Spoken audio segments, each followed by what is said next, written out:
বাড়ি থেকে মাটিটা আমি বানিয়ে নিয়েছিলাম, তাই জন্য মাটিটা দেখতে পাচ্ছ অনেকটাই শক্ত হয়ে গেছে, আর এটা দিয়ে কাজ করতে আমার অনেকটাই অসুবিধা হচ্ছে। কিন্তু আজকে মাটি দিয়ে তৈরি করবো একটা ডোনার। তো এটাই তোমাদের মধ্যে একজন কমেন্ট করে বলেছিল যে মাটি দিয়ে একটা ডোনার বানাতে। প্রিয়াঙ্কা, সঞ্জিতা, কোয়েল, টিয়া, তোমাদেরকে অনেক অনেক ধন্যবাদ আমার বলা ইমোজিতে তোমাদের নামগুলো শেয়ার করার জন্য। তোমরা যদি আমার বানানো এই ডোনারটা দেখে বাড়িতে বানাতে চাও, তাহলে কিন্তু তোমরা এই ভিডিওটা দেখলে ভালো মতন বুঝতেই পেরে যাবে যে আমি এই ডোনারটা কিভাবে তৈরি করি। তো এটা বানানো অনেকটাই সহজ, তোমরা কিন্তু স্কুল প্রজেক্টে এটা বানিয়ে দেখাতেই পারো। আমার এই ডোনার তৈরি করা ভিডিও যদি তোমাদের ভালো লাগে তাহলে প্লিজ একটা লাইক করে দিও, আর এই ইমোজিটা দিয়ে তোমাদের নামগুলো বলে দিও, আমি আবার নেক্সট ভিডিওতে তোমাদের নামগুলো তুলে ধরবো।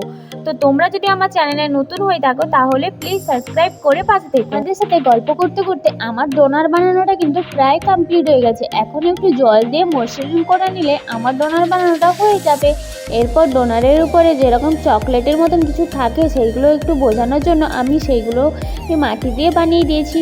আর হ্যাঁ, তোমাদের যদি ডোনারটা কেমন লাগলো সেটা কিন্তু কমেন্টে জানাতে ভুলে যেও না। আর এই রং করার ভিডিও খুব তাড়াতাড়ি আসতে চলেছে। তো আজকে টাটা।